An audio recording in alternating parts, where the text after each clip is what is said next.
All right. Meditations on Self-Consciousness in Hegel. I'm here with Chetan Anand, who is I suppose, long time collaborator now. We've been working through Freud together a little bit.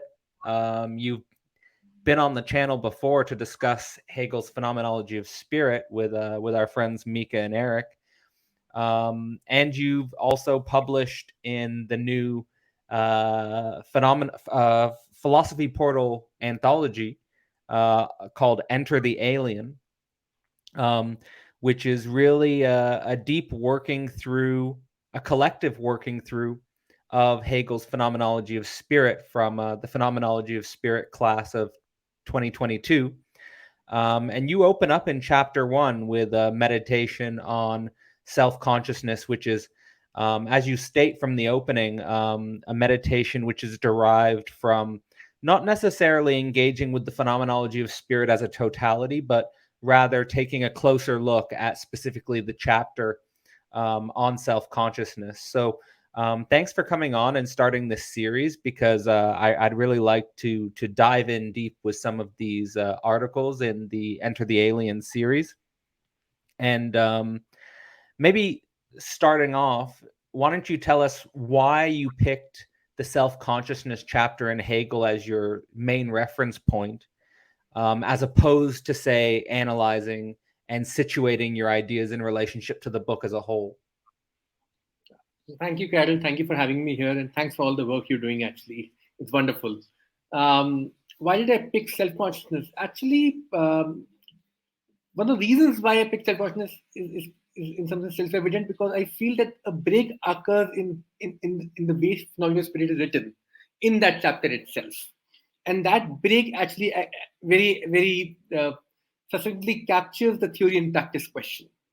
That there is something that shifts post consciousness section and something that starts with self-consciousness section. And what that shift is, we can have a discussion in that sense that the earlier ways of doing things failed for Hegel at that time, and some new way of functioning sort of emerges, in self-consciousness.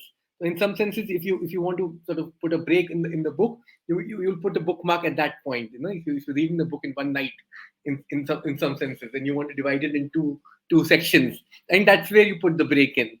And I personally, when I read through the book, I found that break extremely interesting. Because even though you want to read Hegel's Phenomenology of Spirit as one continuous development of its own failures, yet I think some kind of positive affirmation starts building up post the self-consciousness section. And how do we think through that turn actually was very interesting for me. One of the things that I was doing, to think through that turn through this idea of negativity in the paper. Right. And in regards to that break, one of the things you say in your paper, and it seems to be something which you take very close to the chest, or close to your own work, which is that you say there's with Hegel's understanding of self-consciousness, there is this emergent non-neutrality, so that there's no more possibility to get this sort of third person point of view, which is sort of the objective point of view, independent of subjectivity. And how does that idea impact your work as a social scientist, and how do you understand the field of social science in relationship to that idea? Has that idea sunk in, or is it sort of neglected? Or, I hope I'm clear. Yeah. See, when you think about social science, it's very broad, you know, sort of heterogeneous elephant in some senses. And my own work actually exists on the intersections of anthropology and education. To be honest, social sciences in itself continuously, and if we can use it as an umbrella term, it continuously struggles with this problem, because social science itself doesn't allow itself to be done from a neutral position. which is why it always enters into that problem, because if you are a social scientist and you think that you can function through a complete neutral background, you automatically negate your own possibility, or your own space as a researcher in the field. So that problem in social sciences, if you're a little aware of your own self, constantly re-emerges. I'm not saying that all social scientists, actually accept this kind of opposition. But what I'm saying is that in their own practice, they constantly negotiate with this, with this gap in some senses. For my own self, this actually was very, very important. Not only because we can't know the world. Someone, and to be honest, I never tried to know the world from a neutral position as a social scientist. Also, it was very interesting because in Hegel, this is not the only thing that is implied in that term. What is implied there is not only that you cannot know the world from any neutral position, but that you can't take any existing relationship of the world for granted in that. So you can't take any prior relationships that exist with the field. For instance, if you're going for ethnographic work like I go to, every day, or with theory in some senses, a lot of times we want to take certain values that theory gives us for granted, something that pre-exists our engagement with the field itself. For instance, we all want a raceless society, a casteless society, a equal society. And as social scientists, we can take those principles for granted when we enter into the field. And that's a mistake that many of us do make in that very precise sense, that we take a lot of relationships for granted even before we enter into the grammar of the field in some senses. And that is the challenge, I think, what Hegel actually gives to me in some senses, that can you actually do research without taking these positions for granted, and that in some senses a relationship in theory and practice for granted. Can you develop a relationship which constitutes of from that particular engagement with the field, with the culture, with the society, and so on and so forth. Well, it's an interesting idea, especially when you mention this sort of this background of moral valuations as it relates to, you mentioned raceless, casteless, equal society. These values that I'd imagine many social scientific researchers carry around with them. Does that get in the way of a point which you make right at the beginning of your essay, which is that ethnography is supposed to privilege the subject and its experience, its claim to knowledge? What I mean here is, do the social scientists with their own moral valuations sort of obscure their own capacity to do research on the level of an ethnography, which is supposed to privilege the other in some sense, right? The subjects who are let's say the objects of study.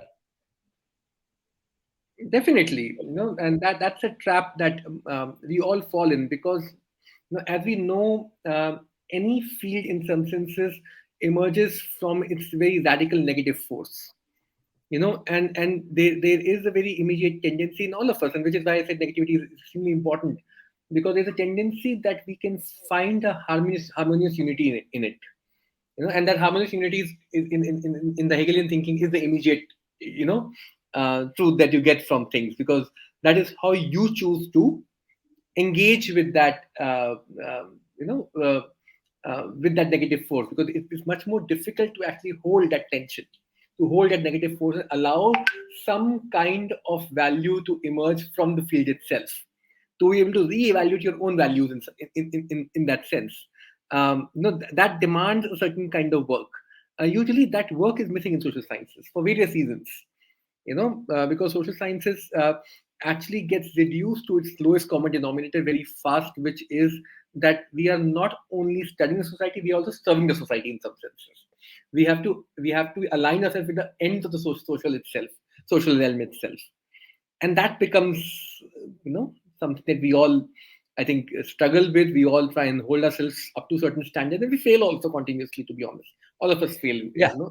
In many ways. Well, I love that idea that you just emphasized, which is to allow the values to emerge, as opposed to approaching the field with your already sort of, set values. And I'd imagine that there's a class dimension to this as well, because when you think of some of the presuppositions or some of the values of modern liberal society, I think a lot of the times you might have a more bourgeois liberal subject going into areas which are not as privileged, and projecting certain values, and might be actually resistant to allowing values to emerge because they might be shocking, or they might break your liberal sensibilities in some sense. Is that something that you've seen in the field? Absolutely. So, for instance, my own work is on urban marginality, my ethnographic work, and we sort of do field work for a research project in a slum, for lack of a better word, which is sort of existing on. So in India, in say in the West, you have race. In India, you have caste.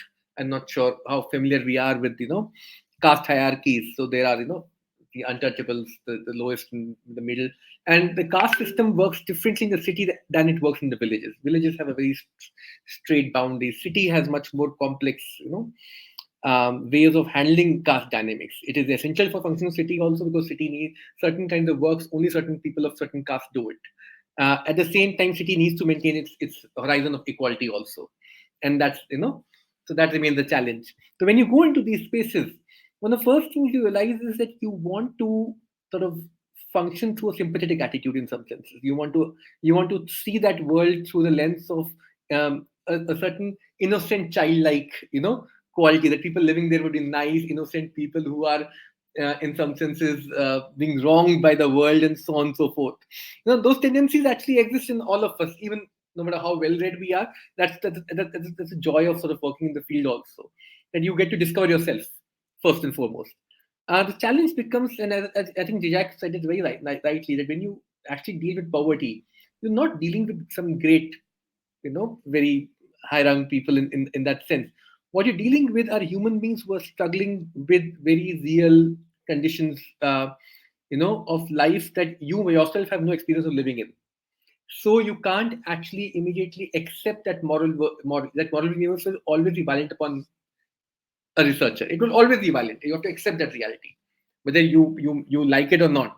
And then and it is in that violence on yourself, that some new values can generate. That you can understand that doesn't mean that there are no ethics over there. That when you go and see certain kind of violence over there, certain kind of you know um, extreme biases, beliefs, and so on and so forth, you understand that behind those biases and beliefs a new world exists, a world that is waiting to be discovered. And when that world starts coming out, a very different way of, and I'm not saying no innocence comes out, or certainly innocence does emerge, like in Nietzsche, a new child does emerge eventually. But that emergence of the new child actually takes a certain kind of pain and patience to and that new child is not the child that you were expecting before. It was not the model universe that you were getting into with. But you realize that there are values even in that world, which you found violent initially, which you found difficult initially, and so on and so forth. And then you learn to engage with the grammar also. Then you know how to talk to when you go there. Whom do you want to talk to? Whom do you don't want to talk to? Who can help you understand better? Who's struggling with that world better?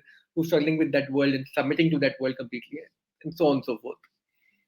You know. Well, your point here makes me I'm tempted to jump right to a point that you make at the end of your paper, because you quote Hobbes, and you say that, and this is specifically in relationship to your note about this coming to terms with violence, coming to terms with the violent nature of a certain situation. And I would even, I don't know if, well, maybe you agree, maybe you don't agree, but also the violence within the academic culture, and coming to terms with the violence in the academic culture and stuff. But the quote I love, which you state towards the end there, is tyranny is not opposition to peace, but in opposition to our lack of engagement with violence itself.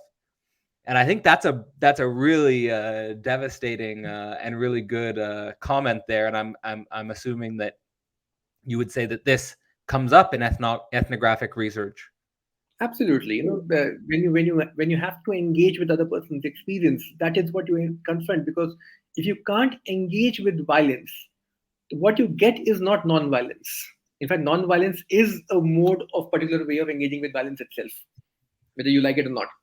No, what you get is certain a-violence, a certain indifference towards all kinds of violence, you know, in that mode. And that actually, if you look at the biopolitical, say, thinking of Foucault, that apathy is the root of state violence today. State doesn't kill you directly in that sense of sovereign power. Disciplinary power is a form of power which actually allows you to die. If state wants you to die, it will allow you to die. That's the immediate reaction. So you actually feed into very different forms of matrices of violence and power if you do not know how to engage with violence. And it is that lack of responsibility towards our own violence. And you're very right in that sense. The first to take responsibility for violence of the academic culture itself, because that is where we belong in some senses. And if we can't take responsibility for that, we are in some senses creating conditions where that violence will be done in much more brutal forms by you know mm, other groups and other insidious ways in some senses. Yeah, absolutely. I think it's a really good point. So glad we had a chance to touch on it. Um, I think one of the most interesting dimensions of your article right at the beginning is I really liked when you were reflecting on your own experience as a professor and your own relationship with the students as it relates to this theory and practice divide. And one of the interesting things you say is that there are many scholars in the social sciences in search of a theory. And you also state that you've had the experience of many students who are coming to you looking for a theoretical framework. And in both situations, whether it's the scholar in the social sciences or whether it's the student coming to you for some theoretical framework, there's this way in which you position it in relationship to the emotion of anxiety and the problem of the theory practice relationship. So would you be able to go into a little bit about this distinction you're making, and perhaps specifically the experience of anxiety as it relates to the imperfection of theory? So what I experience, I teach in an education department, primarily from at least past many years. Before that, I've taught in other departments also. Education is a field which is sort of dependent upon practice. Eventually a teacher has to go and teach in a school. If I'm teaching a teacher how to be a good teacher, I can't. My job is not done if she can't go and perform it in the school in some senses. And that brings interesting complications within itself specifically, which you can get into later. But this happens to me quite often as somebody who reads and who's in India. What happens? You don't have everybody who's reading theory, at least as much as people should be in some senses. So as somebody who does engage in that activity to some degree, you get a lot of people coming to you, even professors who have done their PhDs and stuff. Not only the students in that sense, even the colleagues and who will come to you and say, I've collected this data or I've collected this data from this space. Can you give me the theory for it? So, and what they're actually expecting is that and you will find a lot of PhD theses in that sense, Bourdieuian analysis of X, Y, Z, or Foucauldian analysis of So what you get there is that they are seeking for a very immediate unity in their work through a certain theoretical model. Essentially, that's what they're looking for. That their data should be coming up in a very and they think they understand the data. It's not that they don't think they understand it. They don't they have a very interesting confidence that they understand the data. It's just they don't have a theory to say it. So there's nothing new to understand in that sense. So they will give you the understanding also themselves. This is happening. This kind of caste discrimination is taking place, which is very bad. This is how we can improve the situation also. They have all the sort of techniques to give you that structure that thing, and then they say that which kind of critical thinker do you think can help us write a paper out of it, or write a PhD out of it, or something else, or book or whatever. And what you get there is an anxiety with theory, where, and I'm using the word anxiety in that sense, that there is something within an excess that they are not able to stitch back together, which remains a problem, and they displace that problem and the expectation of the outer world. It's almost like they don't need it because the publication industry needs it, writing a thesis needs it, and so on and so forth. So we need to sort of work it out through this path, such that my own insight remains in some senses, my own problem remains in some senses, but it is covered through or is spoken in language of certain thinker or certain scholar. And you find very interesting ways of using these thinkers in these contexts also, because these thinkers are not, if you bring a thinker in that sense, you're also reducing his work to certain moral values in some senses. So you can reduce Foucault to argue against simply caste discrimination, or say Agamben's work on Homo sacer is used very often in today's time to think about refugees and so on and so forth. If you do Google searches of that kind, so what you get is that theory and practice themselves have an excess which they are not able to stitch back together, which is not able to bind together in some senses.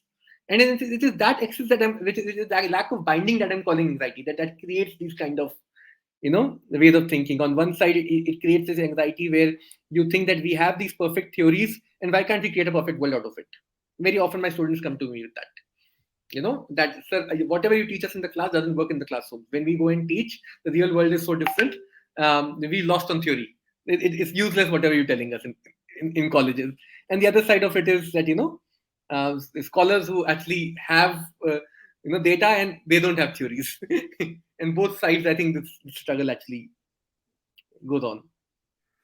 Right. I like the way you're framing as well the theory practice in relationship to an excess which cannot be binded together in some sense. And of course, you state in your paper that when you are working with Hegelian dialectics, we should avoid this temptation to thesis, antithesis, synthesis, where you would get some binding or some final, like you would get the sense of there's some final resolution, or that this excess can be accommodated or accounted for, or something like that. And you get into sort of what is the nature of theory itself. You propose two different ideas. I think one is emphasizing that theory is, so we have, first we have to accept, no theory is going to create us a perfect world. We have to sort of, we have to do the inner work related to that.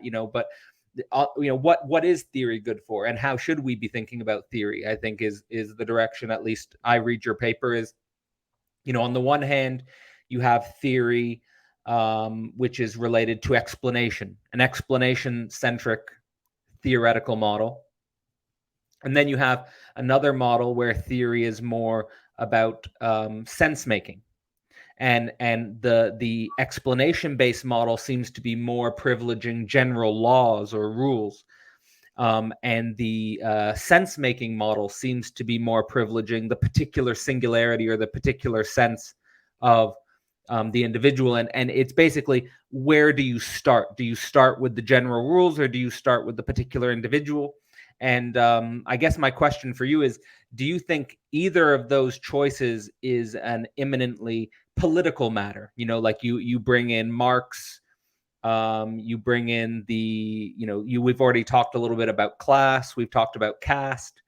So my basic question is, in this difference between theory, whether it's explanation, general centered, or sense making, particular centered, does this have a irreducible political dimension to it? To bring in Marx and to bring in that. It of course does, and Marx actually saw that political dimension very, very clearly, in that sense that Marx, to put Marx aside first, Marx saw that that it's not necessary that both these options can be emancipatory in nature, that they can bring real change. And Marx saw that as a failure of theory in that sense. Apart from this, when we start thinking about both these options, of course, as social scientists, we prefer the latter over the former in some senses, as an ideological way of thinking about it, in that we start from the particular and then we get the universal. And even in Hegel, you can see that kind of thinking. But when you actually practically work with ideas, my own experience is that eventually the choice is political one choice. Otherwise, you do not get this very immediate, privileging of one over the other. Eventually, as somebody who works with ideas, the answer is whatever works for you, whatever helps you understand. You will start from that point, and you move to the other also. It's not necessary, and both would have their own failures. And as I said, Marx could see that. Marx saw that both these lines of argument in themselves can have their own failures. It's not necessary that they both can give you, any authentic. There's a necessity that they both will give you any authentic answer, because they both eventually can become those prior guarantees that we are arguing against. At least in this paper, in some sense, that I'm trying to argue against. That they both can actually take the form of a way of thinking that can become solidified and into your work that you can't overcome once you've come into the habit of taking it for granted for yourself. It seems, sort of carrying on from the last point about the theory, practice, and the excess, is that you would need to keep both in some sort of relationship with each other, while also sort of being aware of this excess, which theory doesn't cover at all. But there's also sort of a dimension that you take it in regards to the general theorization, where the general theorization does tend towards big explanations about ontology, whereas the particular sense making from the particulars tends to ignore the problem of ontology. Like, so you'll specifically name drop Judith Butler and Michel Foucault as ignoring the problem of ontology in some sense, and also bringing up that in Alenka Zupancic's work, in What is Sex, for example, there is this recognition of a radical interconnection between epistemology and ontology. So when we do accept the irreducible political dimension, which maybe is the excess of the situation of theory and practice, where a political choice needs to be made, how do you think we should approach ontology when we're coming from the particular? I think that's in need of more clarification.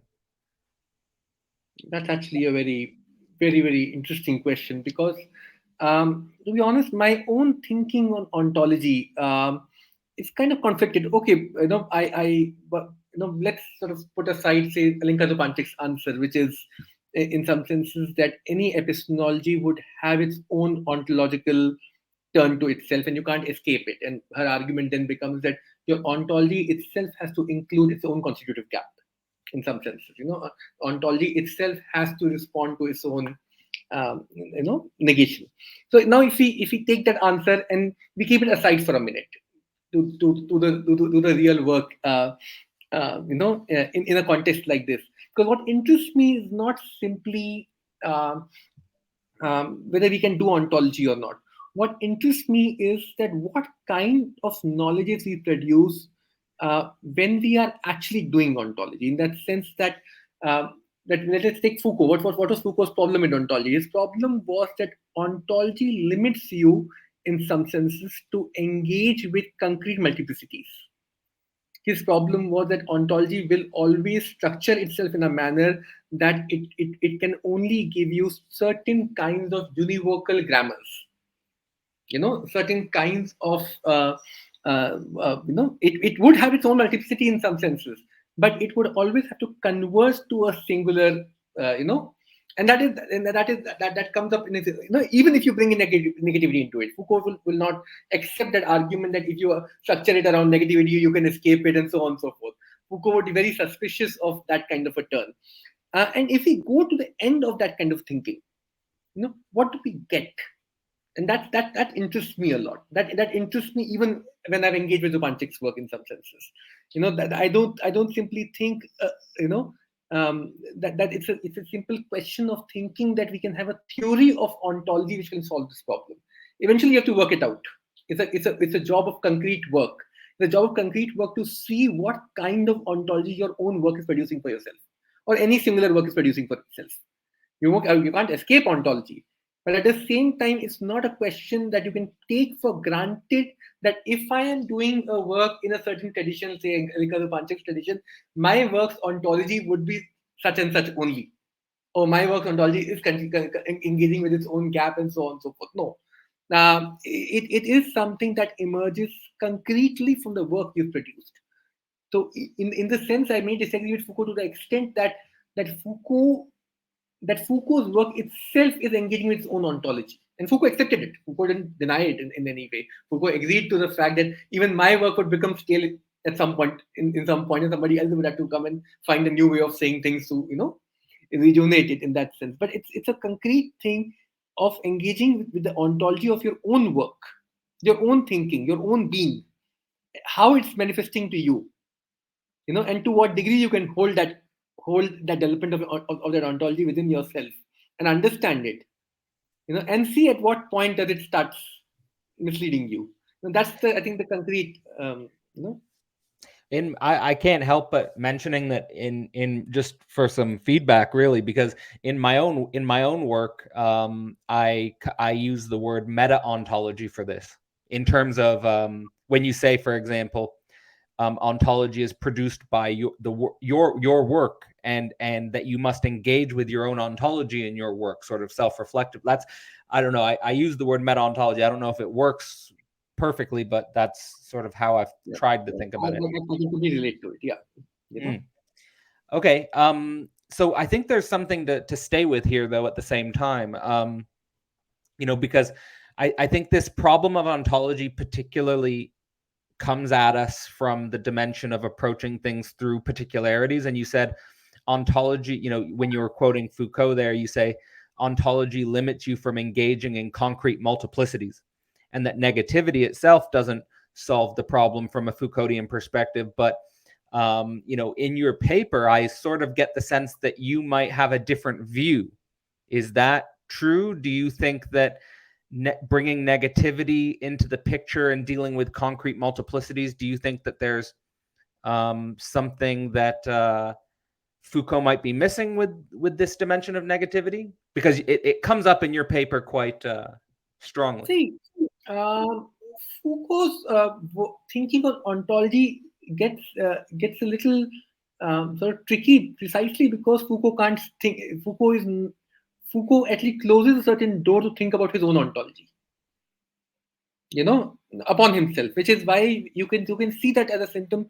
A lot of people who use Foucault, or even Deleuze for that matter, actually use it as almost a weapon to oppose other thinkers on this ground.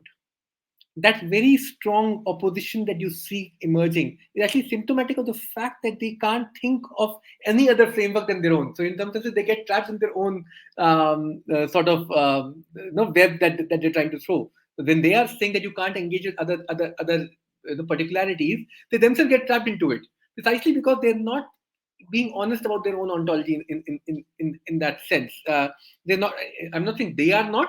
Their work closes that door for you in some senses.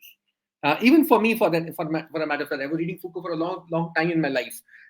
It's only when I started reading outside of it that I started, I started thinking about that question very seriously. Because by reading Foucault, you don't need to think about that question too much, and that becomes a problem. That you don't need to think about that question too much while reading it.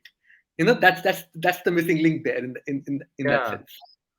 I can't help but notice that Zizek intervenes here quite well, because and actually foundational for his career as in coming to be Zizek and his philosophy. Because I remember in some of his early lectures, he would say things like about Judith Butler or Foucault, like where he would say about Judith Butler, like, if there was a cup of tea, he would joke by saying, if we asked Judith Butler, what is this? She would say, if we accept certain language games within a certain horizon and certain power structures, may we not hypothesize that this is a cup of tea? And so you get, or like, for example, if it like, and Zizek brings this up in his work, I think, with like Hegel and a Wired Brain, and with very practical dimensions to it. Because when we think about the modern scientific universe, the technological singularity types of science is basically bringing us face to face with questions of what is immortality, what is infinity, or something like that. And like Foucault wouldn't answer that as an ontologically, like he would take it as a language game, like he wouldn't take it as something as with ontological dimension to it or something like that. So yeah, go ahead. Please go ahead. No, just saying that when we think about the modern sort of technological universe, I think we are brought to metaphysical questions, which we do need to approach on the level of multiplicities and particular individuals. Like this is something that involves us in some sense. Like when we think about, for example, the example Zizek uses a lot is, of course, Elon Musk's Neuralink. Like this involves our brains. Yeah, I also get it. And what happened with Foucault, and I remember Zizek's very nice example. When you ask Foucault what is truth, he would say, at what point the question of truth became important, and that these questions, the historical, Yeah. So, so my own thinking is that in Foucault, what happens is that Foucault is trying to escape the question what is truth through this in some senses movement. The shifting away of the horizon itself, and I don't think he's completely able to do that. That's the problem. The problem isn't a language game. Language games, I think, I read Wittgenstein, he's brilliant. I love him. Now that's a non-issue for me. What is an issue for me is that your own kind of thinking cannot escape that question. And if you can't escape it, let's answer it honestly. You may get stuck somewhere. You may find problems. Or you may want to bring in the historical question to answer that question. Great, you can do that, but you cannot escape that question by going into alternate origins in some senses. By tracing that origin of that question itself. And that's something, if you read Foucault closely, you'll realize that. And I think Foucault is a great thinker in many aspects. But in many aspects, if you read his later lectures, he actually addresses these questions also. Let's be honest about that. He himself actually turns around and he addresses very serious philosophical questions in his later lectures. But I don't think that escape remains possible to, which he tries to bring in discourse, his thinking on discourse. Actually, it's not possible today for us. I think that connects really well to the next question I wanted to ask you, which is about your philosophy for sociology, because I think you make a few points before this about how after Hegel, philosophy, Hegel's the last philosopher, and after Hegel, philosophy has to invent itself outside of philosophy. Like it is always a non-philosophy which is leading philosophy in some sense. And Foucault is an example of that, because he wouldn't see himself as a philosopher but like a social critical theorist. Or Lacan would be an example with psychoanalysts. I think we've actually discussed Nietzsche in that context a previous time somewhere. But in regards to this sort of specific dimension that we've been discussing of ontology and trying to escape ontology, you make the point that if scientists and philosophers do not accept the sort of privilege of their own standpoint, or the privilege of the conditions which gave rise to their own capacity to theorize, that there is an implicit consequence in the practices and a neglect of the social conditions in which science is possible. And I think that that's a very practical question to work through here, if we're thinking about, for example, the way in which a lot of postmodern theory informed the development of, let's say, post-colonial theory, or or anthropological ethnographic theories and stuff like that, which is perhaps related to your work. So how do you think through this issue of the let's say the privilege of the researcher, the privilege of the scientist or the philosopher when it comes to theory and practice? So, see, one of the things that we need to sort of, I think, become very aware of if you're working in any domain of research, is that essentially, and research actually includes within itself a, a immediate tendency to find unity in things, which become stabilized in some senses. And what happens is that when we take that unity for granted, and we do almost always take some unities for granted in some senses to do our work, you know, we do create conditions in which we are we are very it's very easy to create implicit theories of things, which you may not explicitly want to say also.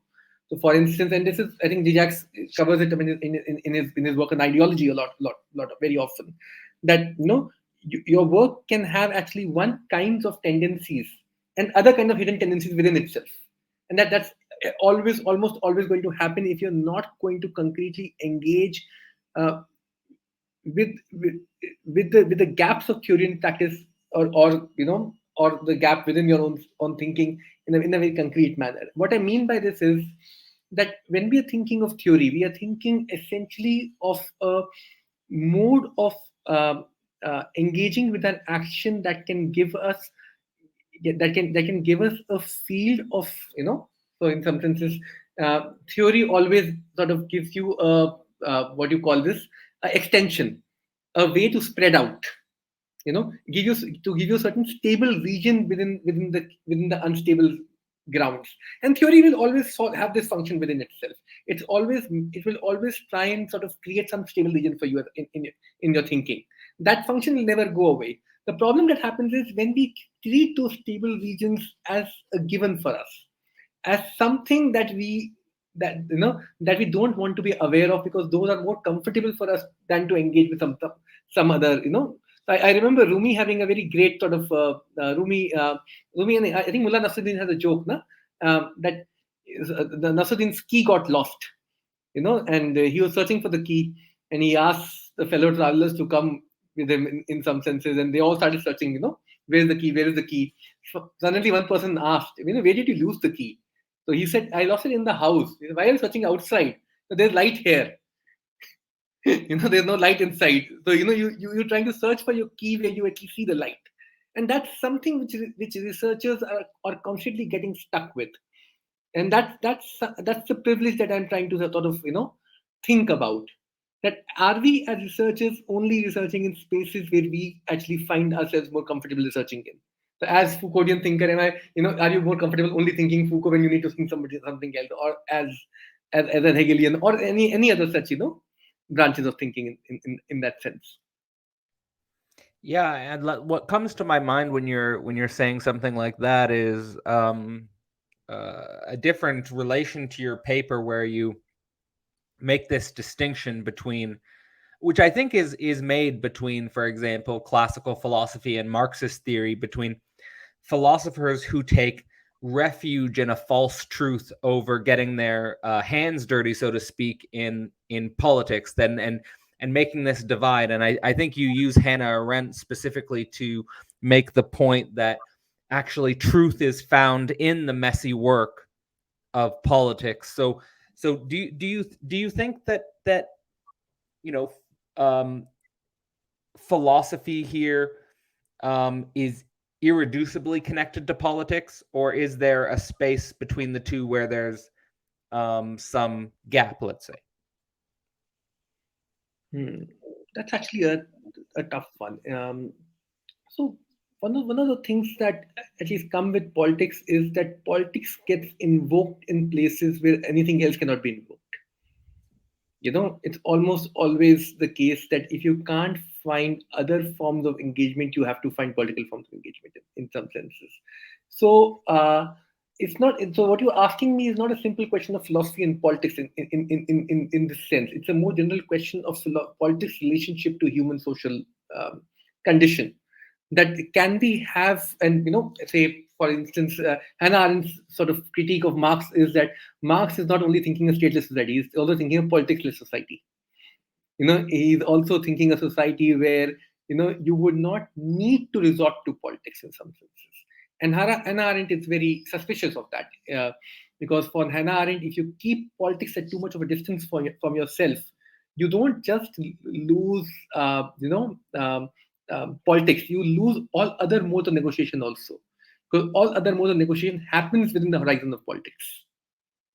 In that sense, for Arendt at least, that's how Arendt is trying to think about that kind of a question.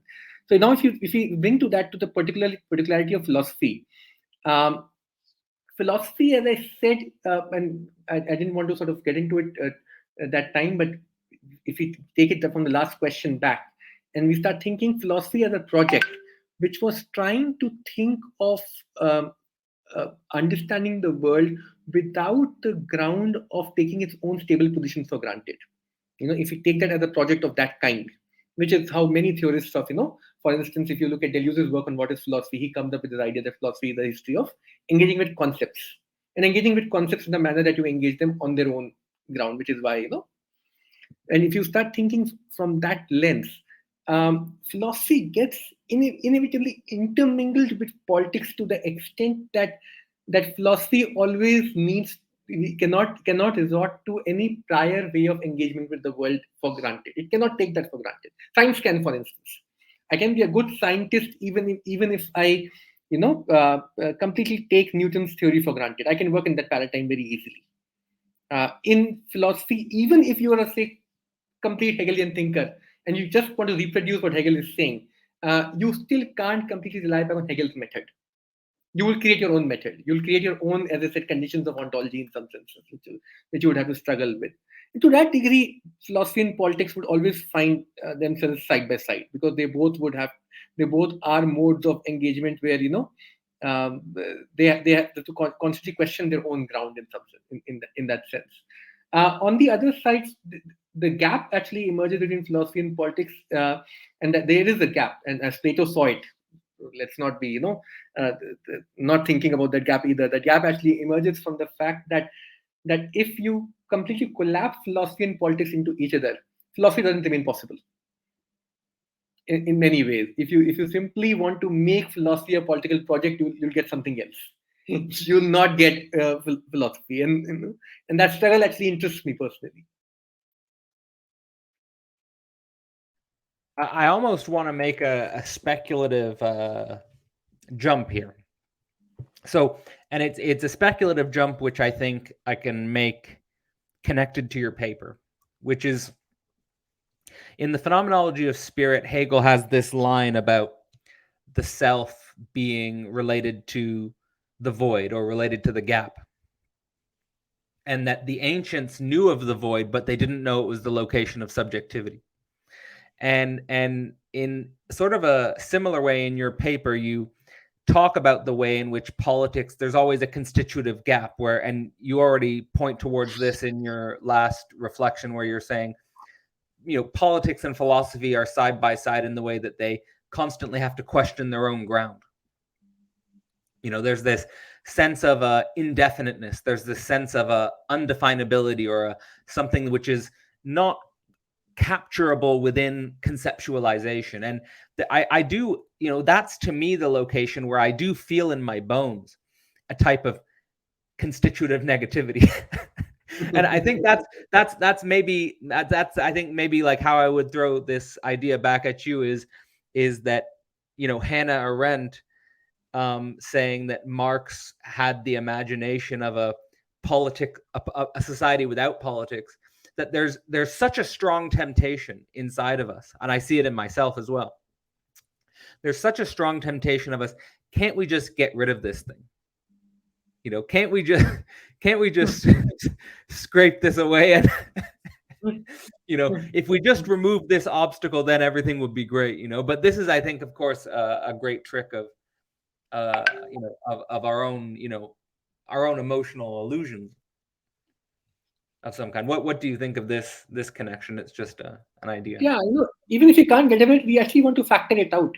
We want to take it out common from everything and keep it outside the brackets. Yeah. Like do in multiplication, that if you're doing 4 into 2, you take the 2 out common and do 2 into 1 and then multiply it by 2 in the end, whatever. So you want to factor it out in that very concrete mathematical practical sense. The problem with factoring it out is that minute you factor it out, you don't get a very neat, homogeneous, without politics subset. What you get is another political orientation, which when factored out becomes completely changes the set itself. And that's the struggle with politics that you constantly go on in that sense, which is why my own thinking on politics is that politics is not a question of you know its escape or its reduction. It's a question of, and it's the similar question like we're discussing in ontology. It's a question of concretely engaging with your own politics, concretely engaging with your own forms of negotiations. Because to be honest, we all can find very healthy self-image of ourselves if we think of our engagement with the world in terms of where it is easy, or where we actually know how to find a point of exchange. Where we all discover ourselves is where we have to engage in ends which cannot be met easily, which always resort back to politics. That is where our self-image gets fractured for our own selves, in some senses. That is where we are not conscious of what we are doing. That is where we are able to, resort to forms of violence that we don't want to accept that we do, in very different ways. Yeah, and I think the point there is that what comes out for me in the Slovenian school's engagement with philosophy and psychoanalysis is that there's political, we don't, not saying I know what they are, but there seem to be imminent political consequences to their thought. And also the fact that you make this connection between, the problem of politics being similar to the problem of ontology is kind of, it's interesting to think through that we're constantly looking for a ground or a home, whether that's, if we're doing that ontologically, we're doing that politically, and that they're the same. And maybe Marx was the first person to really make that clear in that sense, that your ontological project is actually a deeply political project with global consequences for the destiny of the human species, or something grandiose like that. But I wanted to ask you specifically a little bit more about something that I find personally fascinating. I brought it up I just mentioned it so far, which is this idea that in Hegel, you have a philosophy where afterwards philosophical advance comes through anti-philosophy. You mention explicitly psychoanalysis, you mention Marx. I think we could mention a few other sort of sites of engagement, but what do you make of this motion between Hegel as the last philosopher and philosophical advance coming outside of itself? You also mentioned in the paper mathematics, so you make a few connections here. Yeah. So if you start, say, take Plato as the first philosopher in some Plato, Socrates, as Hannah Arendt would put it, and the start tradition of philosophy as we know it today on that ground. Because philosophy actually has a contradiction built into it, which we should be very aware of when we talk about philosophy. So one is that philosophy wants it to be called philosophy across all cultures and landscapes and worldscapes. So you can have Indian philosophy, Western philosophy, Aboriginal philosophy, and so on and so forth. And the other is that philosophy is also a very particular tradition that started with Plato and Socrates. As people who working in India, we know that philosophy sort of moves between these two positions sometimes very unconsciously of its own positionality in some senses, and many scholars have pointed it out. If that tradition started with Plato, it sort of came to its own end, not an end as a philosophical project as we're thinking in the grand sense, but as a very particular tradition end in Hegel, in a very specific sense, which is that in Hegel realized that if we have to bring down philosophy as a concrete mode of engagement with infinity in some senses, in thinking of that kind of a project, what you get is not what you get as is not a simple spectrum of options. What you get are very concrete two options. One is that philosophy actually completely hinges onto its own traditional roots. The other is philosophy splits away from its own roots. So one is that philosophy becomes the final arbiter or final answer to all mathematics, physics, and so on and so forth, which are its roots in some senses. That philosophy becomes a project from which all questions of mathematics, science, physics can be answered. And the other option is that philosophy has to start rediscovering itself outside of its own practice. This very particular tradition that emerged, and it has to find concrete philosophical moments occurring outside its own um, practical logic in some senses, its own grammar in some senses.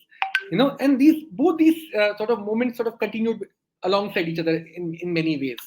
Now, if you look at this this split between Zizek and Foucault, and Zizek and Deleuze, what you get is not a simple theoretical split of which they have different theoretical positions.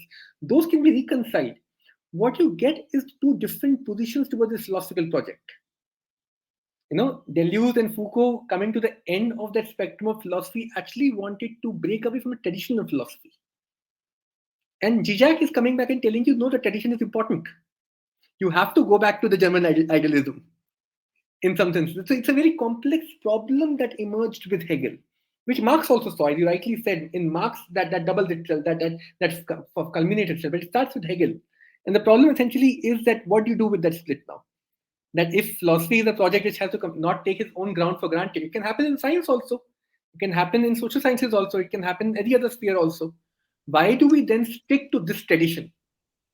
And if we stick to this tradition, what is happening in other spaces? It's yeah, I like the way you're articulating this, and it's actually making me reflect on myself because in my own sort of intellectual maturation, I actually matured as an intellect outside of philosophy. I was studying anthropology, I was studying history, I was studying, I was in a complexity science department and interdisciplinary studies, which brought me to the edges of philosophy. And I started to get into philosophy, but kind of after I had already sort of, not completely matured as an intellect, but I was a mature intellect by the time I came to philosophy.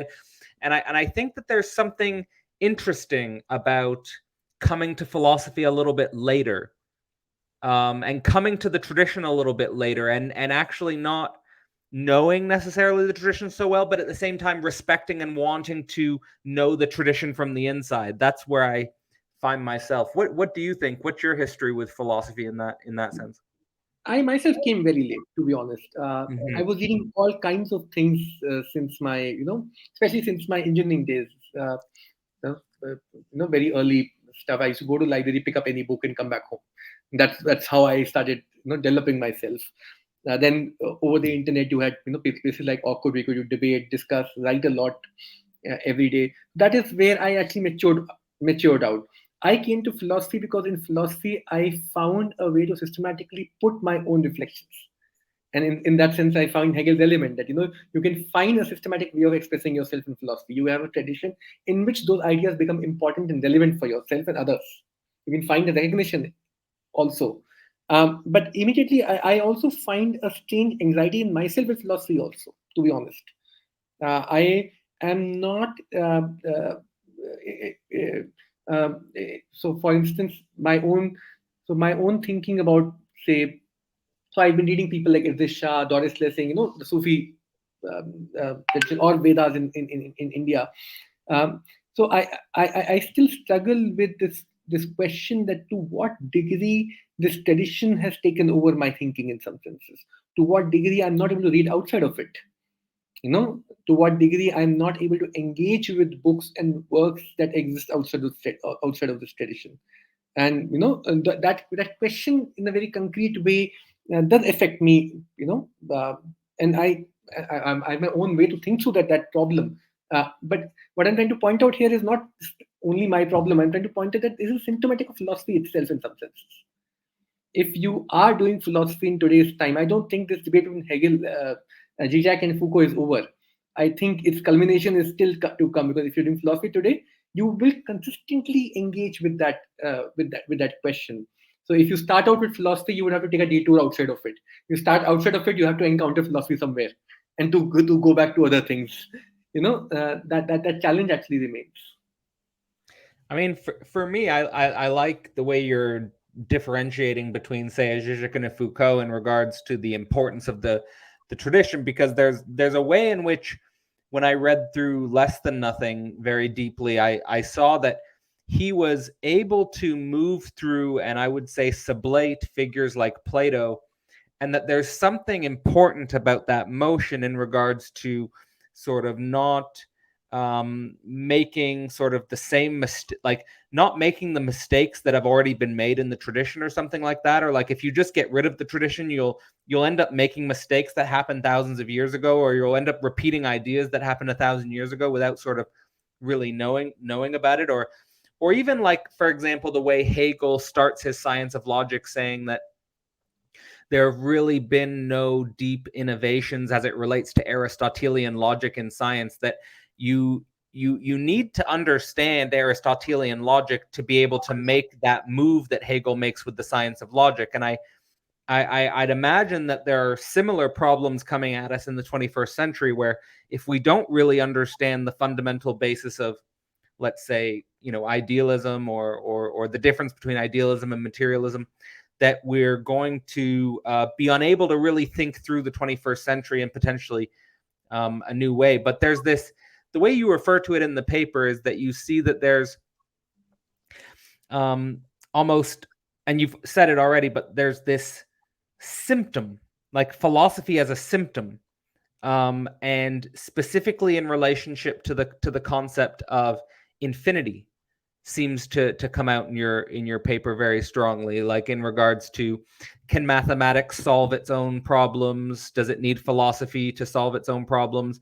Or can mathematics sort of, as it were, do away with philosophy and solve its own problems? And I think that's like the mode of thinking that I encountered the most while I was maturing as a mind. Was, I would read someone like Stephen Hawking, and Stephen Hawking would say, physics, the last major innovation in philosophy that physics has found useful is like from Immanuel Kant. And after Immanuel Kant, there's no new innovations coming from philosophy as it relates to physics. And so physics can sort of solve its own problems. And I see this paradigm also sort of being a symptom which is becoming exhausted as well. So there's a relationship here between these two, as I think you pointed out. Where do you see the oscillation in your mind? So first, let me sort of come back to the first point you were making, which is, I think, extremely important. It was that when we look at, say, thinking on philosophy's ability to, this question of tradition in some sense, tradition's ability to engage with itself. I personally agree with Zizek to the degree that, when he says that Hegel is 21st century philosopher, he's not simply saying that, all of Hegel is important today and Hegel is to be taken. No, a very simplistic way of putting Hegel in today's time. What he's saying is something, I think, very pertinent, that if you take away the tradition, and this is something Hannah Arendt understands, if you take away the tradition and remove it, what you get is not this complete newness. What you get is a most brutal form of repetition of the old. The worst form of the old come back. It is in that sense that emphasis on tradition is important in Zizek. And one has to respect Zizek for that. He can see it. In his work, he's concretely producing it for you. And when he says that I'm a traditional philosopher, don't take it lightly. He's not simply saying I am a philosopher. In that sense, I do other things also, and I'm a philosopher also. What he's saying to you is that don't let go of this ground. There is a fight that has to be had on this. If you recede from this ground, you will lose this ground. Doesn't mean you'll get no philosophy. You'll get the most brutal forms of philosophical thinking out of it in that sense. And when you start from this kind of thinking, this is why I engage with tradition, because I think tradition is extremely important, not simply for my own intellectual curiosities in some senses, but because I realize that letting go of this ground would create much more difficulty for me as in my own quest for knowledge, than if I am aware of that that lineage. And that's I think the first point. The second is philosophy answering these questions outside of itself in some senses. So I do think Hegel got it wrong to that degree that he thought very innocently that philosophy is what happens within only this one particular line of thought. Very quickly we realize that philosophy has to find a relationship of concrete philosophical moments outside of itself. If you look at, and to that degree, one has to engage with what physicists are telling us today. that there's a lot of philosophy happening outside philosophy departments. There are a lot of genuine philosophical movements that have happened within the writings of physics, for instance. I'm a big fan of this person I'm reading these days called Ilya Prigogine. I don't know if I'm pronouncing him right or not. His work is called Order Out of Chaos. I think it's Prigozhin.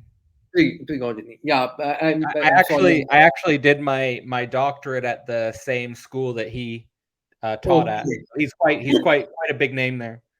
Yeah, and it's a fantastic work. You may disagree with it at a lot of levels, but what you get over there is that he's coming up with genuine philosophical moments in his own writing. You can't escape that. And philosophy actually, and when say Gabriel Tubinamba in his work, and I'm quoting him here, he says that maths found a way to deal with infinity itself. What is missing there is that in that engagement with infinity in mathematics, a genuine philosophical movement actually did happen. It's not that moment escaped philosophy. The philosophy re-emerges when we reduce the tension of doing philosophy. In some senses, it's almost like a game. When you press it here, the other side will emerge in a much more stronger way. But if you reduce this anxiety to do philosophy in some senses, philosophy itself emerges in different spaces. Genuine philosophical movements do emerge. And today's struggle is how do we engage with and find a relationship in these different genuine philosophical movements in some senses. And that struggle becomes extremely real for us. Yeah, I like the way you're articulating this. Both the emphasis that genuine philosophy has happened outside of philosophy, it doesn't necessarily escape philosophy at the same time, and then also the reducing anxiety to do philosophy. It's interesting, because there is I do notice that in myself, that it actually prevents creativity. Like when I've got this anxiety that I have to do philosophy now, as opposed to just following my notion, where philosophy will just sort of happen on its own, so to speak. Okay, so moving on to another dimension of your paper where you're emphasizing theory, again, sort of like zeroing in on theory and practice. I think there's a really nice, you put it in a nice way when you say, we always imagine the subject and object to be a happily married couple. And that an idea that comes out in Hegel and then becomes more developed in Freud is the idea that the subject will never find its full satisfaction in the object, and that consequently the subject becomes redoubled, namely the subject has to take itself as an object. So how do you think about this process? And it seems to me like it informs your reading of the Phenomenology of Spirit, if not just the chapter on self-consciousness, but maybe the book itself. Yeah, this is how I look at that break in from consciousness to consciousness section I was saying earlier. That what you get in that failure of the consciousness is not in some senses this form of thinking where that okay fine, it is in this way a subject can't relate to an object, so there must be another way in which that is possible. Absolute knowing, you don't get that. What you get is that this failure of subject and object to find a permanent relationship as a permanent feature of our world itself, the thing itself in some senses. And if that is a permanent feature of the thing itself, then what makes knowledge possible? What constitutes knowledge? If you think about, say, Bertrand Russell's critique of Hegel. Russell's critique of Hegel was that in Hegel everything is related to everything else. And Russell said, I disagree. But I think Russell misinterpreted Hegel in a very big way over there.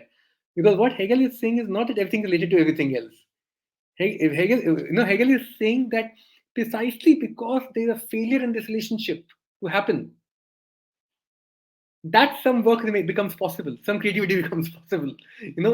And it is in that failure that other relationships becomes constitutively imagined and so on and so forth.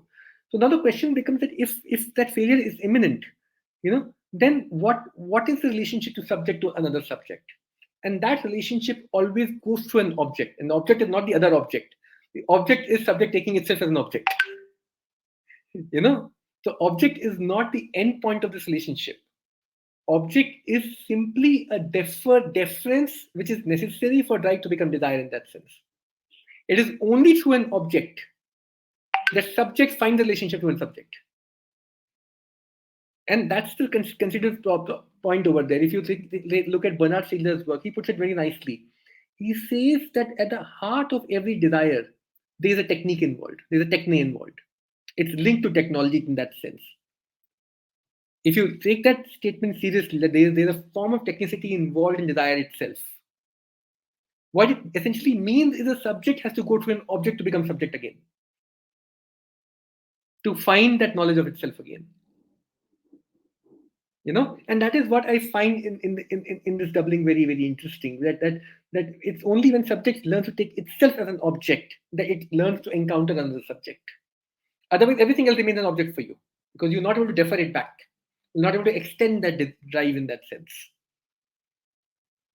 And that is where human beings find technology.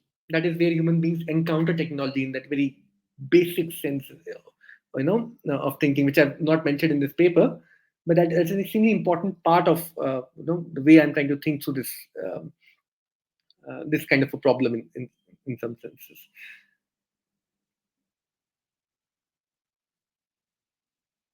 I can't hear you, Karl. I can't hear you. Sorry. Yeah, it's this way in which I guess I interpret what you're. I mean, the way I guess the way I interpret what you're saying is that there's this asymmetry and there's this symmetry breaking, that occurs between subject and object. That there's not this perfect symmetry. That if we go back to the if we go back to those students or those professors who come to you looking for a perfect theory or looking to reduce the anxiety between theory and practice, they're looking for a certain symmetry, and I think that desire for symmetry informs a lot of theory. Like to get that, to make that odd couple of the subject and object a happily married couple, which is another nice metaphor, I think, for thinking through this. Yeah, go ahead. We have a fantasy for this total relationship between subject and object, theory and practice. That in some senses one should be able to completely account for the other. You need that one-to-one mapping between these two things, and that fantasy always exists.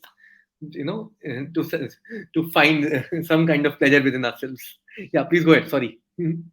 No, but you also reference in regards to this, this unhappily married couple of the subject and object. You mentioned that we do have some theories that account for this in regards to, for example, Lacan's "there is no sexual relationship," and also Lacan also developed this idea that there's a cause only in something that doesn't work.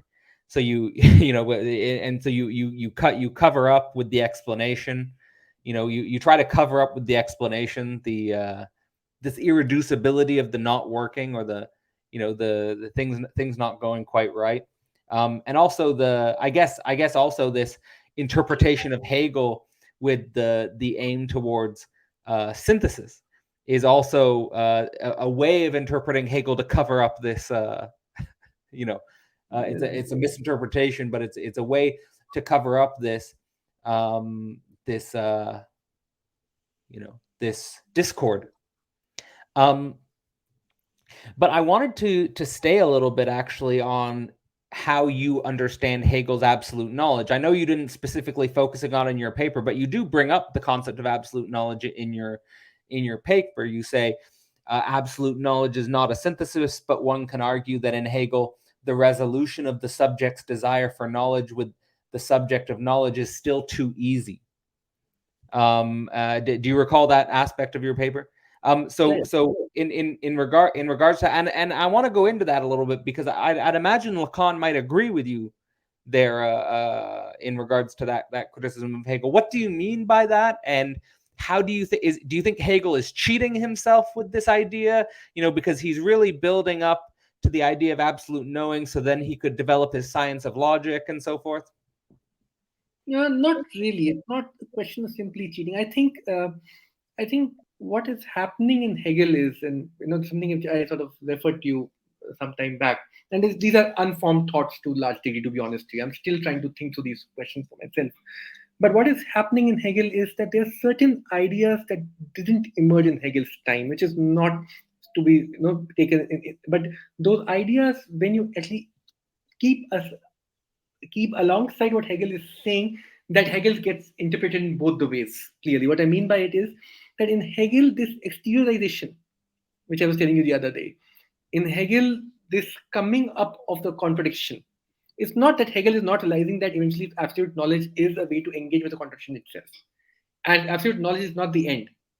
Absolute knowledge itself is always a start in that sense, because you're always engaging with your own constitutive gap. The point in Hegel is that that gap emerges too easily. It emerges easily precisely because in Hegel, the process of exteriorization is taken for granted. There is no concrete theoretical thinking of the exteriorization project. And that is why dialectics becomes easy when Deleuze interprets it, for instance.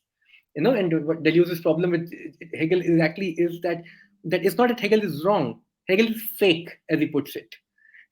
And he's not completely no, you can't dismiss what Deleuze is saying precisely for that reason, because Deleuze himself brings in a lot of other ideas to make Hegel work. And he is making Hegel work in many very specific ways. He himself says it in many instances. So what happens in Hegel is that this coming up of negativity actually is far too easy, far too taken for granted, in some senses. And even in Freud, for instance, when Freud had to engage with psyche because it had to engage with the same problem outside of philosophy, suddenly that process became very, very difficult. In Freud, you cannot see that resolution very easily. As Zizek himself puts it, Freud, that resolution is extremely hard. Even if it's there in some senses, it's not a simple process of something coming on the surface. There's something much more radical happening in Freud in that sense. That is why when people say somebody like that Freud's project is making the unconscious conscious, Freud will disagree with that. Freud's point is that you have to go to that point at which the energy is stuck and release it from there. So in some senses, in Freud, making the unconscious conscious is parallel to making conscious also unconscious. It's running parallel there. It's not a simple project of simply, okay, I'll come and tell you why your symptoms are the way it is and you get released from it. No, you'll not get released from it. Your own consciousness has to go back to that unconscious point to find its release. That project is much more difficult. That there is a certain rapidness in Hegel in that project, which at least I experience it when I read Hegel in some senses, which is why Hegel is to be read through Freud, Lacan, and I personally think through philosophers who are trying to think technology today, for instance, Bernard Stiegler, who are concretely trying to understand this problem of technique, this problem of the object, which is linked to the subject. In some senses, Hegel can't think the object, as say Laden Dollard would point to us. Today, object has become a bigger problem than subject is. In some senses, Hegel can give you a good account of subjectivity. Hegel can't give you a good account of object. Even in Lacan, Lacan's thinking on object actually is much more radical than Hegel's thinking on object. Well, the object patia. Object patia, exactly. Okay, that makes sense to me. Okay, and I think it connects nicely to the next section of your paper, where you do bring in some outside philosophers here to engage with Hegel.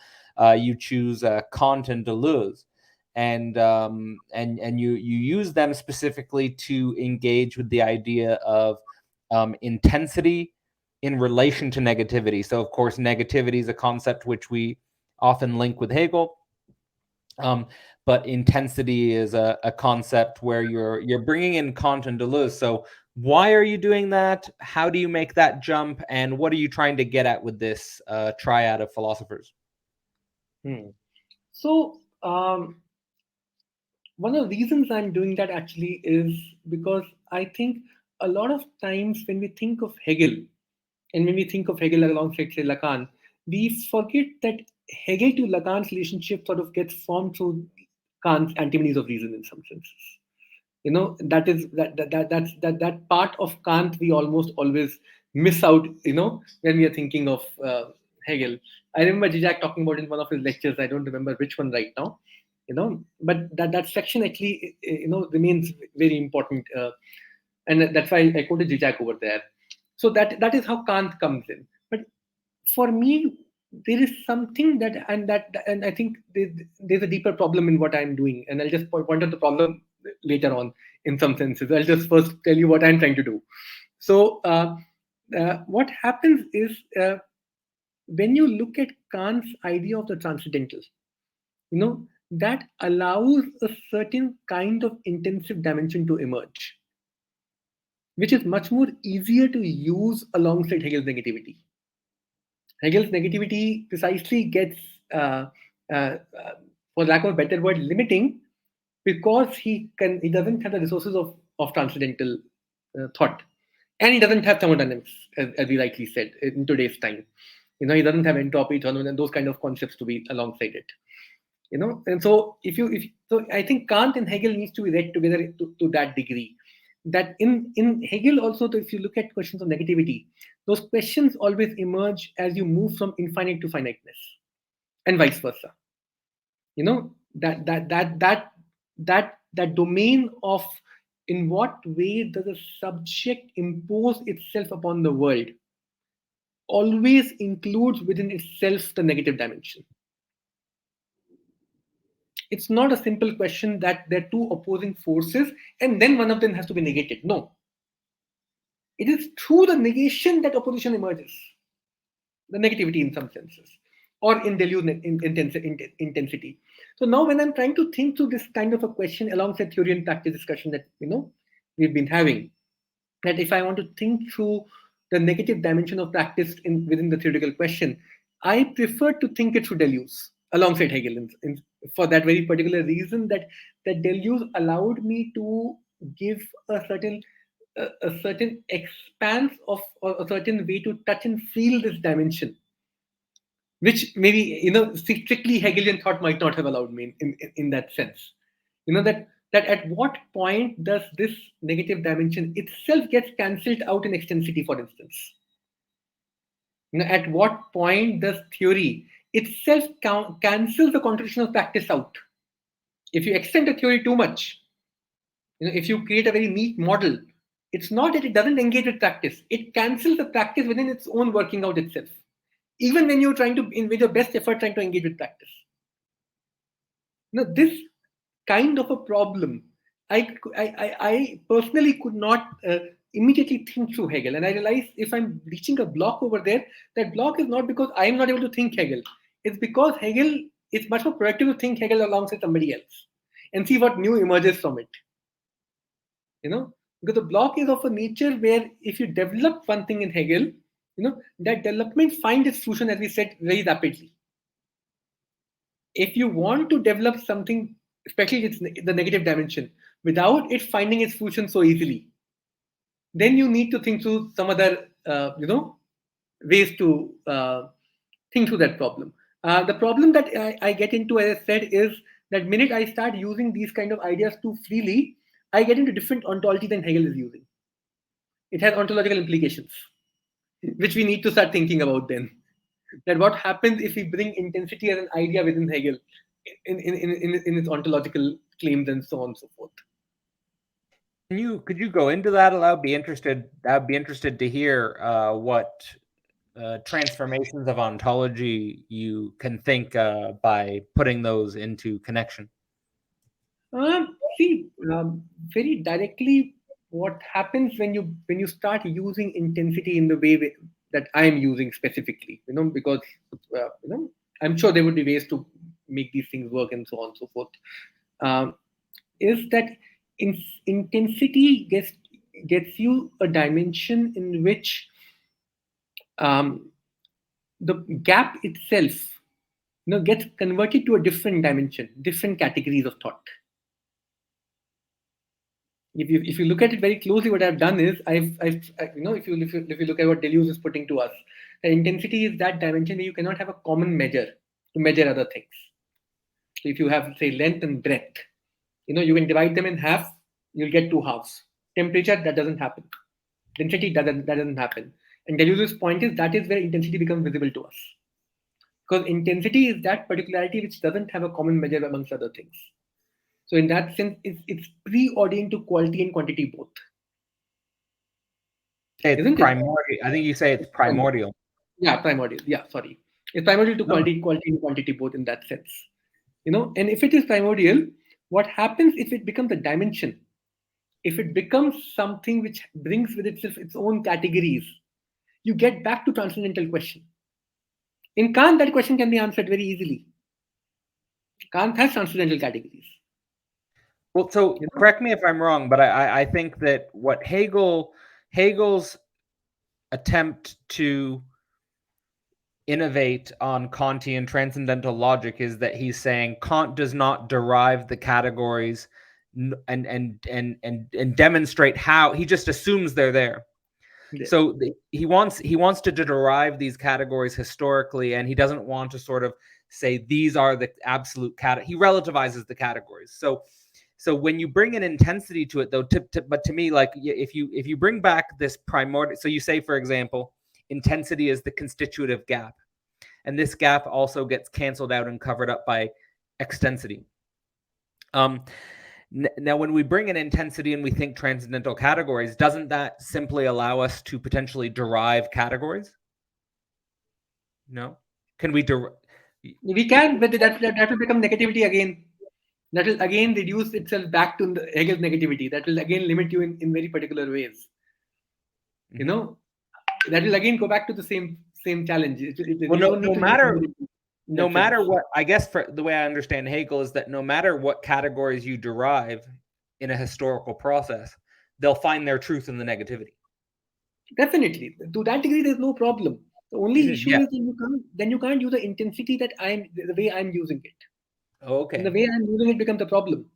The way I'm using it, I am assuming intensity to bring in some categories. If you read it very minutely, you realize that problem, that I am very conscious of it. That problem that exists. I know the way forward is not to simply say this debate between Hegel and Deleuze. Way forward is to constitutively rethink intensity itself in light of, say, questions of entropy, questions of thermodynamics, questions of those kind of problems would come out. But it's not a simple project of saying that, oh, let's try and make these two different systems work together. I think that's a very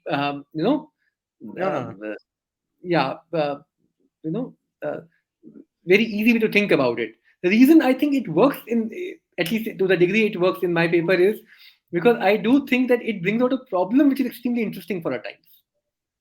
And the problem is essentially that how do you think of a negative dimension in some senses without relying back upon Kantian categories, without actually leaning back upon Kant. Even Deleuze leans back upon Kant to that degree. Let's be honest, Deleuze does lean back upon Kant, without actually that leaning back. And I think that leaning back is not simply happening because we don't have a very good model for it. It's happening because we don't understand some mechanisms in between. It's a symptom that's showing that there are more categories or more features happening over there, which we're taking for granted in our thinking at this stage. This relationship intensity and extensity involves more components or more parts that we're taking for granted at this point of time. That's at least where I am at this stage.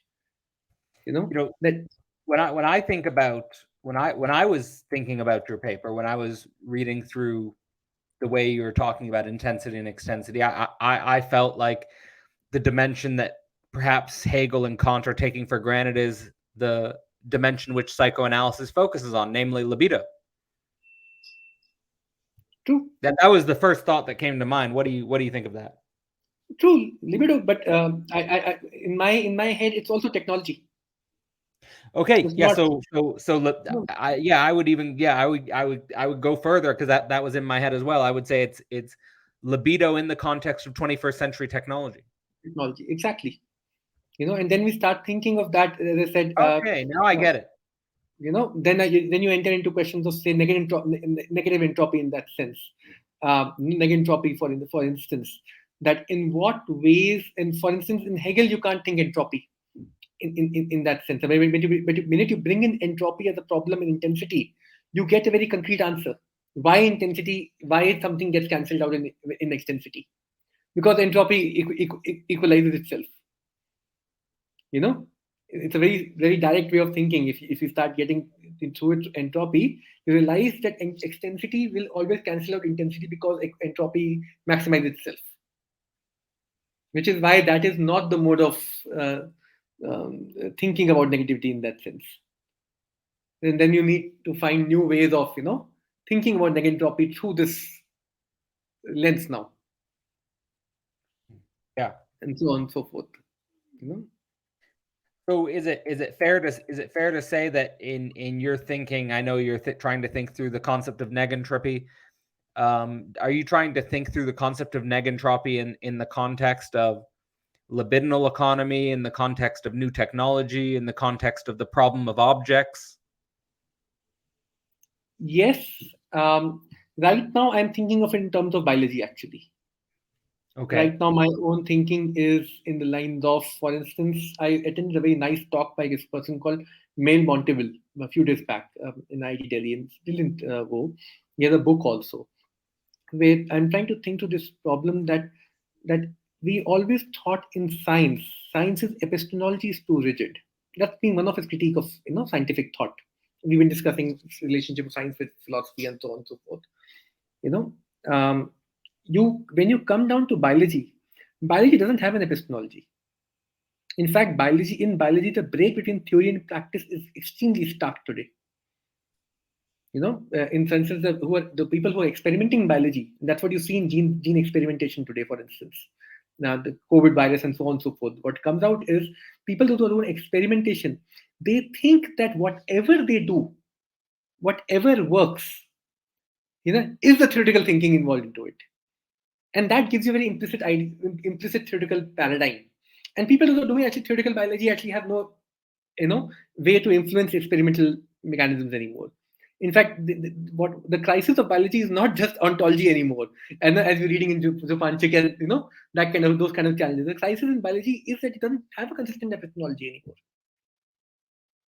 That very idea of whatever works that I said in the starting of the actually becomes extremely much more violent in biology, and you actually entering into real ethical problems because of that, because there's no ethical way to organize ethics within this complete fractured epistemology.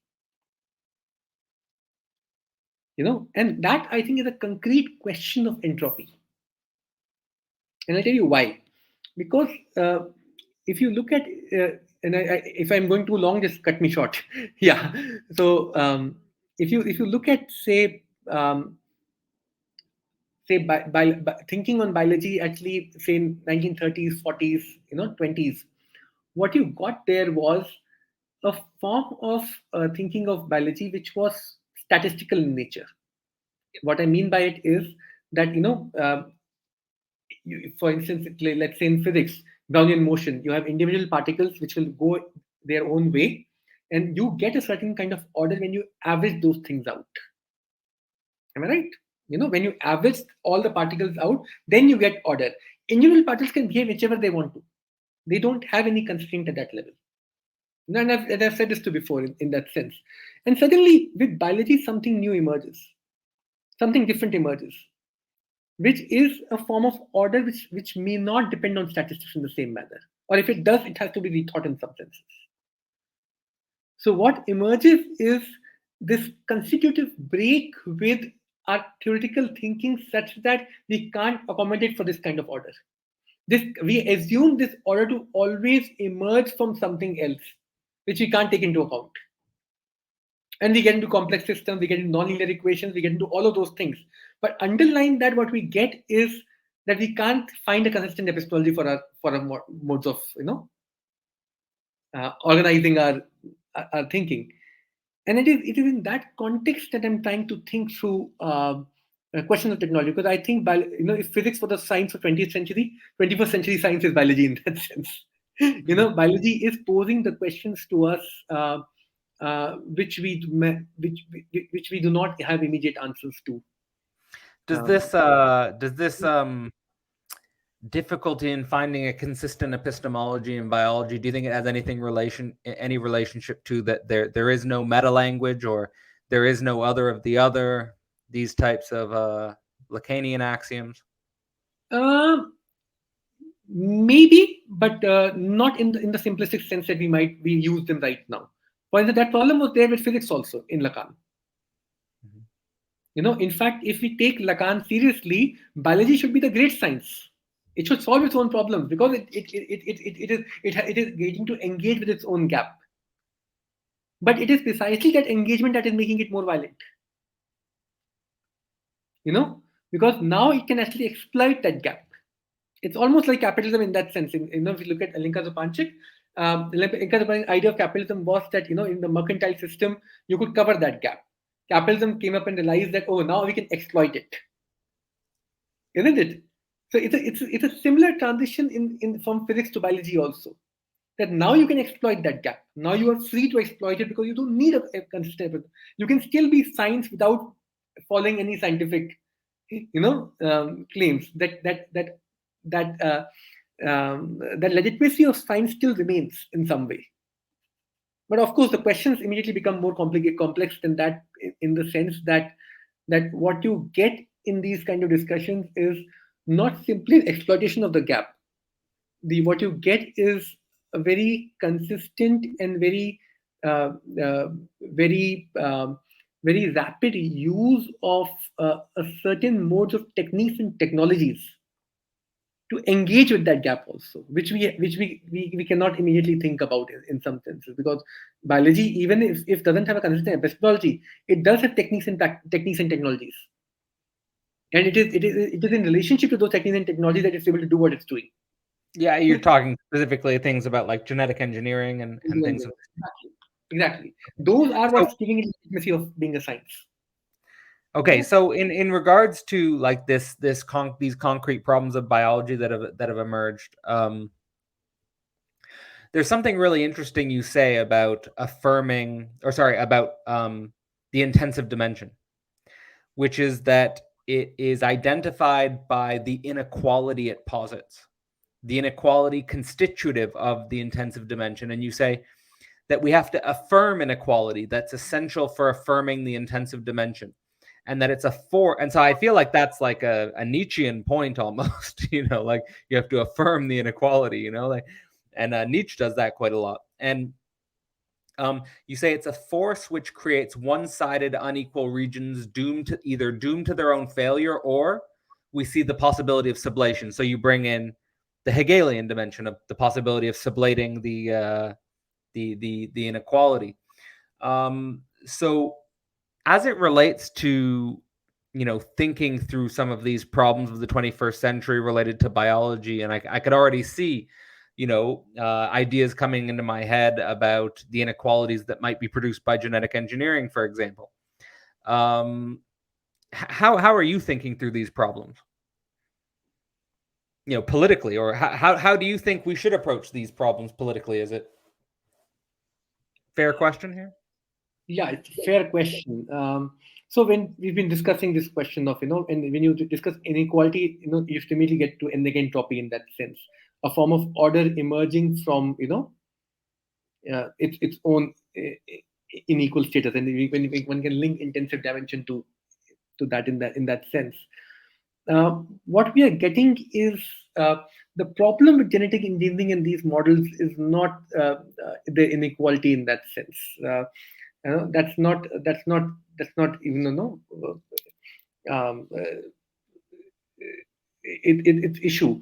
The problem with genetic engineering is not even genetic engineering. Problem of genetic engineering is, as I said earlier, it is not able to organize an ethical space for itself. It's not ready to do the work of its own actions and its own ideas, such that it can constitute you organize yourself precisely as a form of order, as a form of grammar, because you are able to engage with your own practices.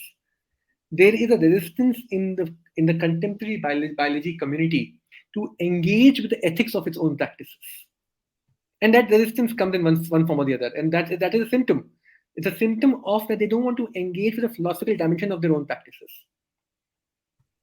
They don't want to constitutively engage that, okay, this is the knowledge we are engaging with. We should be true to that knowledge at least. We should work it out. We should develop it for our own selves. They are ready to take that immediacy as the truth.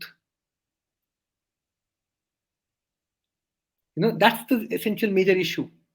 They're ready to take that immediacy as the truth precisely because they feel there is no need to move anymore from the positions they have taken. And that is happening, and that's a very complex reason. Why should a science be allowed to sustain itself without developing that relationship with itself, a form of knowledge in some senses? Physics couldn't do that. Physics had to engage with its own ground. As I said, there were genuine philosophical moments in the history of physics, even if physics is dismissing philosophy completely. Biology is not allowing those moments to emerge. It's resisting them. It's resisting them very hard. Would you say the same thing about artificial intelligence? Because ethics is emerging.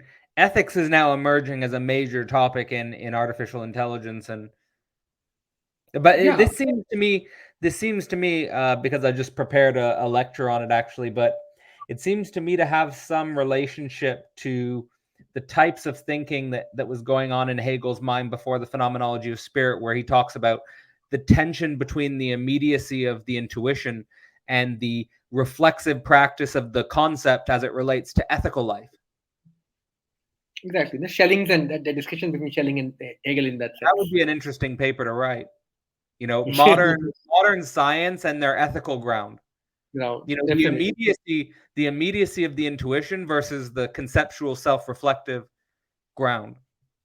Absolutely. And which is, I think, how so if you take biology as a paradigm, you can see it happening in all other spaces also. For instance, when I study urban marginality, you see governance today. In Foucault, governance was linked to rationality. Today, governance is linked to aesthetics. That you can find governmentality only through aesthetics. You don't even need rules. You can only create a form of governmentality through this category of beautiful and ugly. If something is ugly, it can easily be justified in law to, slums can be evicted, destroyed, and so on and so forth. You can find the same thing happening in physics also, for instance, in today's time. Physics itself is going through a crisis where it's asking the question, to what degree we need to reflect upon our own epistemological tradition. One can see the struggle in string theory coming up. On what degree do we reduce physics down to simply practices? So biology, in that sense, is a paradigm of the way we are trying to organize knowledge in our times. And in that sense, Zizek's resistance or his emphasis upon philosophical tradition is actually very pertinent. Because there is a value there in some senses, because he's trying to find that you need to go back and ask certain very basic questions about what practices you're yourself doing to actually engage in questions of knowledge, which you're not ready to, which you're resisting constantly as a discourse in some senses. To me, the ideas that are coming up in my mind is that actually these are problems that are emerging because something I was saying earlier about how I feel like I grew up in an intellectual environment where physics and biology and so forth thought that they could exist without philosophy. And in some sense thought that, just like Stephen Hawking saying, like, nothing really important happened after Kant, so no need to even bother. So, but I think that this is going to come back, and this is going to come back and present us with these new philosophical problems. Okay, so let's go into the final, let's say the final remarks section of your paper. So we coming here to the end. You emphasize the split between Hegel and Marx, saying that the split between theory and practice becomes visible here. Now, I think that anyone with just a basic understanding of philosophy would get what you're saying here. You have Hegel, who's seen as the master theorizer, the master concept, the conceptual monster that eats everything, versus Marx, who's bringing things to concrete life and saying, okay, we don't just need to interpret the world, we also need to change the world. And I think you mentioned that idea as well. So how do you understand the relationship between Hegel and Marx? It seems to me I can't quite locate. Are you doing a move from Hegel to Marx? I know Zizek also does the move from Marx to Hegel. Do you put these into more of a loop with each other? So, see, Zizek's thinking actually, I think I align myself with his thinking that you need to go back from Marx to Hegel in some senses. Um, because there is there emerges what happens in Marx, at least in some so at least some ground, at least to that degree, is that in Marx there is a certain kind of a prognostic tendency actually merges with his theorizing in some senses. That it's not a simply in Marx, it's not a simply a question of how he's looking towards what has happened or what is happening. It's a question of how you orient yourself towards something that is going to happen. And in Marx, that becomes an extremely important moment. The question actually is, why does that happen in Marx? Because Marx actually was the figure which was struggling with the collapse of the tradition in some senses. And that axis was that if Marx is struggling with that he doesn't have any past anymore. And Marx could see it, that his philosophy, even though he's relying back on Hegel, doesn't have a past in the sense that other philosophers do. Say, if you in that, you can very clearly see the way Hegel relates to Plato to Kant. Marx doesn't, even if Marx is very well read in the tradition.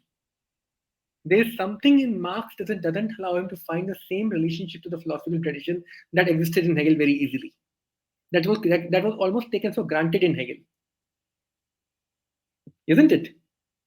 And that moment actually allows or forces Marx to look at the future in a very particular kind of a way. A future which is not open in some senses, a future which has to find that tradition which you could not find in the past in the future. What other thinkers are getting in the past, so such that the future will be open. Marx had to get that in the future itself. Marx had to find his tradition in coming forward in many an ways. interesting notion. And that challenged for Marx actually, and that is why I think Marx is a great thinker, because it was very difficult to write in that times he was writing in. He was balancing many different forces, and I think when you read Marx, that is what really comes out to you from his page, that he's not writing for the same audience that Hegel was writing for, and yet he's able to do that work. The forces, that the tendencies that are acting in Marx are very, very different kind, which is why I'm a little skeptical of simply saying I want to go back to Hegel from Marx in some senses. It is in that very moment that struggle that Marx was doing with those very varied forces. The struggle is not over. That very easy going back to Hegel was not possible with Zizek also. In the conditions that Zizek is writing, the kind of backlash Zizek is facing should tell us that it's not easy to go back to Hegel from Marx in that sense. There is something in Marx that has to be really worked out, to find the comfort of the Hegel again in some senses. Well, I don't know if I say he finds comfort, because one of the things he does in Surplus Enjoyment is he applies Hegel's science of logic to the very movement of capital, and even says that capital is more revolutionary than the leftist politics. That it's, because it's self-revolutionizing. It's interesting, but in any case, I like that you. Yeah, go ahead. This thing was there in Zizek. I think Zizek said it about Marx himself, that you can't be a good communist without a healthy respect for capitalism.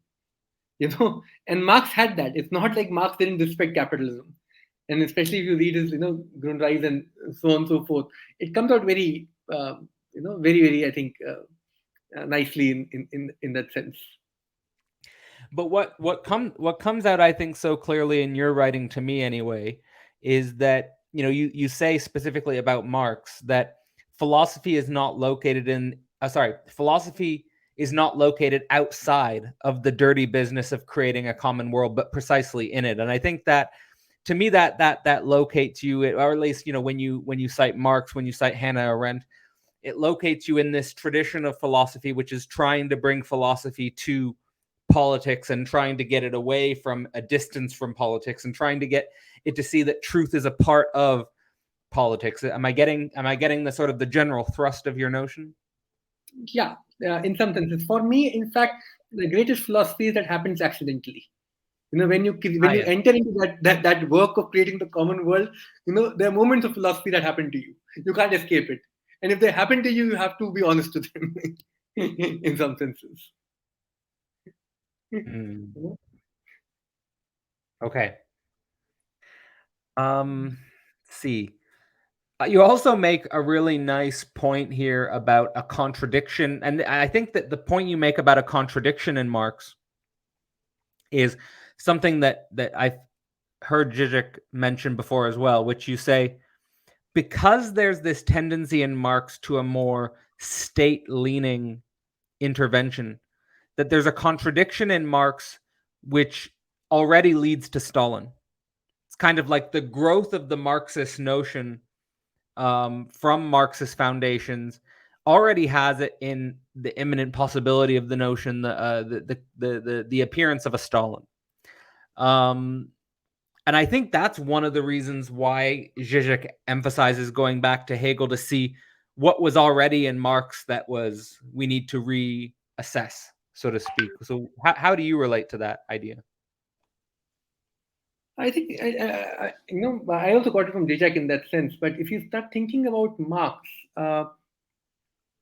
Marx actually thinking, engaging on one hand with violence, which is extremely important, and on the other hand with statelessness. What emerges in this confluence, and then we can get into what specifically actually leads to it. But this theory of statelessness, and as I said, this looking towards the future where you don't have any past, actually creates an implicit theory of state. And it creates a theory of statecraft. It doesn't help you escape state. It in fact creates a state, which is supposed to work toward its own absence. And that becomes much more violent. And that's linked to this problem of turning towards the future for something which was supposed to come to you from behind in some senses, which was supposed to be, there for you to do actually work forward in that sense. And in that context, Marx's thinking on violence also extremely interesting. And we can have a much different discussion on those kind of questions.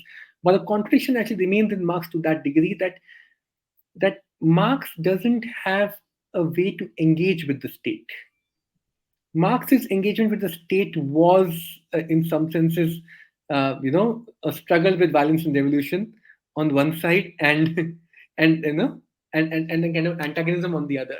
And to that degree, Zizek, if you look at Zizek's politics, Zizek gets it right that you need to work with the state today. Zizek is not opposed to working with global actors, state actors, so on and so forth. In Zizek, that form of thinking is actually extremely important, which I think left politics is actually losing out very fast.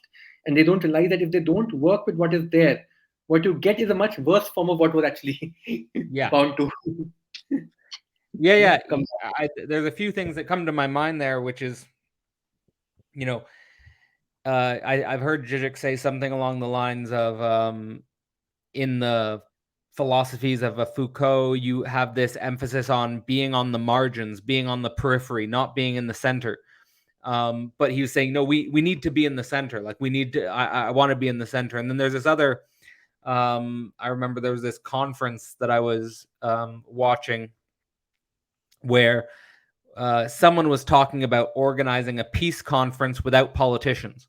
And the lead thinker of the conference was like, how can you, how can you organize a peace conference without politicians? You're not going to really affect any change. Like you have to include the politicians. You have to engage with the center, so to speak. So, I think it's an important point to stress. Going back to your actually thinking on leadership, your Nietzschean Yeah, project, exactly. the very idea of leadership changes from Marx to Zizek. The very Hmm. idea of leader, that there's a stark difference there. Marx's idea of leader, at least how Marx was interpreted, and how Zizek interprets a leader, even though Zizek says he's a communist, which is why communists themselves resist Zizek to a large degree, because Zizek's idea of leader is very different from Marx, the leader that emerges in Marxist thinking. Leader in Marxist, the emerging Marxist thinking is always at a distance from, it doesn't want to work with the power relations. It wants the actors to work according to its own, matrices and so on and so forth. In Surplus Enjoyment, Zizek proposes that he basically proposes like I think he calls it a Christology or something like that, where the emancipatory politics should co-opt or take over the tradition of religious martyrdom. And he uses Che Guevara as an example. He says Che Guevara was someone who, was engaged in a Christology or something. But he's thinking the engaged leader who is dying and sacrificing himself, metaphorically on the cross for the future emancipatory political organization. That project is extremely important because I find a lot of people, those who actually engage with thinking, projects of thinking and philosophy, become averse to engaging with positions of power. And what happens because of that is not that they don't engage with power, they engage with power only in their own self-interest. That's the worst part of it. It's not that From leftists their don't own engage with, self-interest. yes, Yeah, you no. know it's not that So leftists don't engage Christology with would be power. the opposite of that. Opposite of that, exactly, which is why that Jack's point is extremely important. That Yeah. how do you find a project of engagement with power which doesn't immediately reduce back to, either I'll not do it or I'll do it only because it's for me, and there's no other alternative in some senses. How do we make that engagement in some senses a project of knowledge for us? We don't have any organizing principle of knowledge around that project. And how do you find people who can think, who want to engage with knowledge, also learn to engage with power? To that degree, I think Zizek's interpretation of Foucault is also very limiting. Foucault was somebody who wanted to engage with power. He wasn't somebody who was thinking of. I agree. Earlier Foucault, you can still critique on that. But when Foucault starts engaging with questions of right, for example, he says rights are biopolitical. But he also says we need to engage with rights because otherwise there's no other tool we have to engage with the state. In that sense, Foucault himself actually saw the promise that you have to start engaging with power.